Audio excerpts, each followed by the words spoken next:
Hello, my dear story lovers. Welcome back to my channel GGS Library. ரொம்ப நாளைக்கு அப்புறம் உங்க கூட ஒரு சின்ன கதைய பகிர்ந்துக்க வந்திருக்கேன். கதையோட பேரு சுயநலம். எழுத்தாளர் அசோகமித்திரன் அவர்கள்.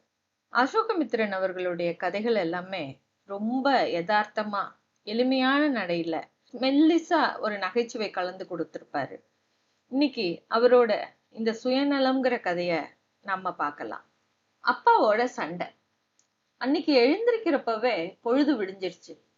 முந்தின நாள் ஓவர் டைம் முடிஞ்சு வீட்டுக்கு வந்தப்போ ராத்திரி 11 மணி. நேரா போய் படுத்துட்டேன். இப்போ டெப்போக்காரன் பால் ஆயிடுச்சுன்னு சொல்லிடுவானோன்னு பதறிட்டு ஓடி போய் பாலை வாங்கிட்டு வந்தேன். அப்பா முன் ரூம்ல அவரோட நாற்காலியில சப்பளம் கட்டிட்டு உட்கார்ந்திருந்தார். சமையல் உள்ள சத்தத்தையே காணும். காமாட்சிய தோலை குலுக்கி எழுப்புனேன். காமாட்சி, காமாட்சி! ஒரு தடவை அசைஞ்சு கொடுத்து போர்வைய நன்னா இழுத்துண்டா. காமாட்சி, எழுந்துரு, அப்பா எழுந்தாச்சு. எனக்கு உடம்பு சரியில்லை. என்ன உடம்புக்கு? நான் அவ கழுத்துல கைய வச்சு பார்த்தேன். போத்திட்டு படுத்துட்ட சுடுதான்னு பட்டுது. சரி, மெல்ல எழுந்து காப்பிய போட்டுட்டு சின்னதா ஒரு சமையல் பண்ணிடு போதும். எனக்கு உடம்பு சரியில்லைன்னா சவுக்கால அடிச்சு வேலை பண்ண வைப்பேலா? கத்தாத ஏன்? அப்படி ஒண்ணு எழுந்திருக்க முடியாத சுரமா தெரியல. என் உடம்பு எனக்கு தெரியுமா, உங்களுக்கு தெரியுமா? அப்படியே அடுப்பு மேல மயக்கம் போட்டு விழுந்தா என்ன பண்ணுவேல்? அப்பாவும் பிள்ளையுமா வீட்டிலேயே பாக்கி கொல்லியையும் போட்டுடுவேலா? சத்தம் போடாத. உனக்கு உடம்பு சரியில்லைன்னா சாதாரணமா சொல்லிட்டு போயேன். உன்னோட அசட்டு பசட்டு பேச்செல்லாம் அப்பா காதுல விழப்போறது. விழட்டுமே. நான் அசடா காரியம் பண்றேன்னு நிமிஷத்துக்கு நிமிஷம் சொல்லிட்டு வர்றவருக்கு நான் அசடாவும் தான் பேசிட்டு போறேன். நான் அவ வாயை பொத்திக்கிட்டே எழுந்தேன்.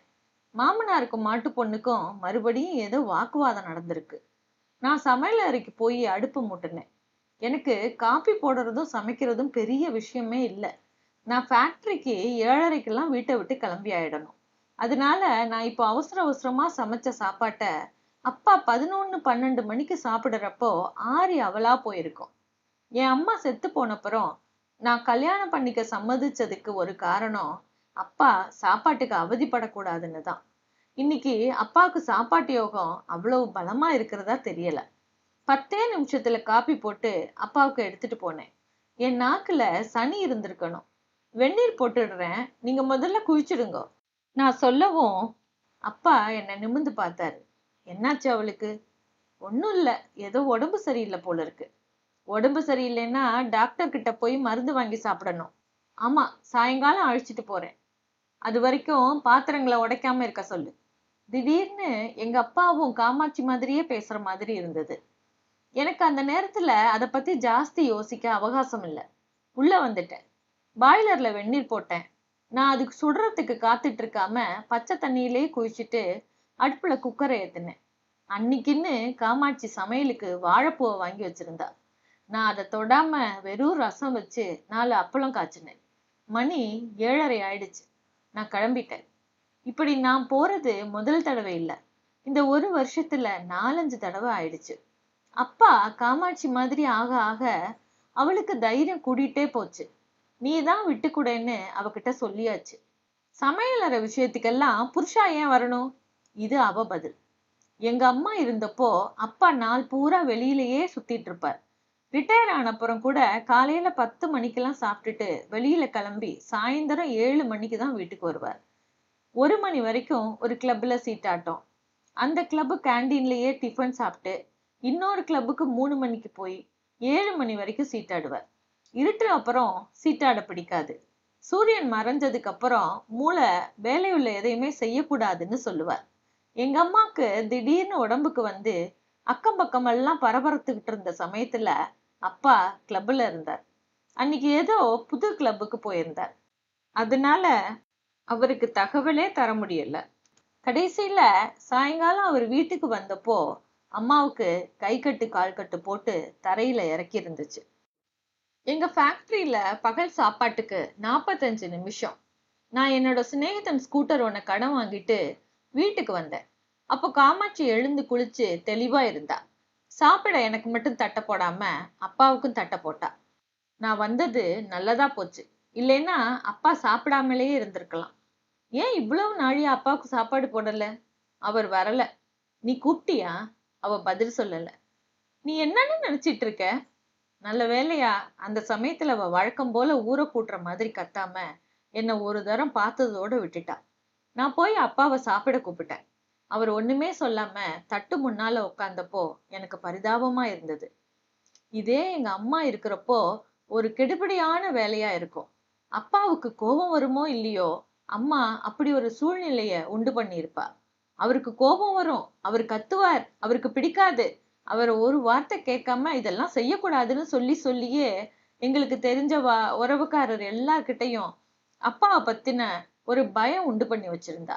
அம்மா போனதோட அதெல்லாம் போய் அப்பா 20 வயசு ரொம்பாத ஒரு சண்டைக்கார நாட்டு பொண்ணோட ஈடு கொடுக்க முடியாம ஆறிப்போன ரசஞ்சாதத்தை ஒரு வார்த்தை சொல்லாம சாப்பிட்டுட்டு இருக்க வேண்டியிருக்கு. அப்பா சாப்பிட்டுட்டு கையெலம்ப போனப்போ காமாட்சிய கேட்டேன், இப்போ உடம்பு சரியாயிடுத்தே, நான் படுத்த படுக்கையா தான் கிடக்கணுமா? சொல்லுங்க, நான் படுக்கையாவே போயிடுறேன். ஏன் எடுத்ததுக்கெல்லாம் உலகமே கேக்குற மாதிரி கத்துற? இங்க வாயா வார்த்தையா ஒன்னையுமே கேட்க கூடாதா? எல்லாம் நான் வாய் வார்த்தையா தான் இருக்கேன். நீங்க தான் காரியமாவும் இருக்கேன். நான் எது பண்ணினாலும் தப்பு, எது செஞ்சாலும் குறை. ஏன்னா நான் பட்டிக்காட்டுல இருந்து வந்திருக்கேன். எனக்கு வீடு வாசல் பாத்திரம் பண்டம் சமையல் சச்சரவு ஒன்னும் தெரியாது. 4 மனுஷாலோட இருக்க தெரியாது. அவ பக்கம் நியாயம் இல்லைன்னு சொல்ல முடியாது. அவளுக்கும் ரோஷம் உண்டுன்னு காமிக்கக்கூடிய இடம் சமையலறை தான். அப்பா வாசல்ல நின்னுட்டு இருந்தார். அப்பாக்கு என் மனசுல என்ன ஓடிட்டு இருக்குன்னு தெரியும். நான் வாயை திறந்து சொல்லாட்டாலும், ஏன்பா உனக்கு ஏன் இந்த சின்ன பொண்ணோட போட்டி அப்படின்னு நான் கேட்க நினைச்சுக்கிட்டத அப்பா தெரிஞ்சுக்கிட்டு இருப்பார். அப்பா மனசுல இப்படி ஒரு பதில நினைச்சிட்டு இருக்கலாம். நீ தானேடா அவன் பொண்டாட்டிய அடக்கி வச்சிருக்கணும், என்ன குத்தம் சொல்ல வந்துட்டேயே? அடக்குறதும் ஒரு வயசை மீறி ஒன்னும் செய்ய முடியாது. அப்பாக்கு அம்மாவை அடக்க வேண்டிய அவசியம் இருந்ததே இல்லை. ஆனா பிறந்த குழந்தை கூட தன் வழின்னு இருக்கிற காலம் இது. ரொம்ப அடக்கினா ஏதாவது ஏடா கூடமா தான் ஆயிடும். நான் ஸ்கூட்டரை கிளப்பி வேகமா பெரிய சாலைக்கு வந்துட்டேன். அப்பா முன்ன மாதிரி கிளப்பு சீட்டாட்டோன்னு சுத்திட்டு இருந்தா வீட்டுல இவ்வளவு மோதல் இருக்காது. ஆனா அவர் இப்போ வீட்டு வாசல் கதவை கூட தாண்ட மாட்டேங்கிறார். செத்து போன என் அம்மா எந்த நிமிஷமும் திரும்பி வந்துட போற மாதிரியும், அப்போ அப்பா கட்டாயம் இருந்து அவளை வா வான்னு உள்ள அழைச்சிட்டு போகணுங்கிற மாதிரியும் இருக்காரு. அப்படி ஒரு சோகத்துல இருக்கிறவரு வேற எதை பத்தியும் காதுல போட்டுக்க கூடாது. காமாட்சி பாத்திரங்களை டங்கு டங்குன்னு வைக்கிறது கூட தான். காமாட்சியும் அதைத்தான் கேக்குறா.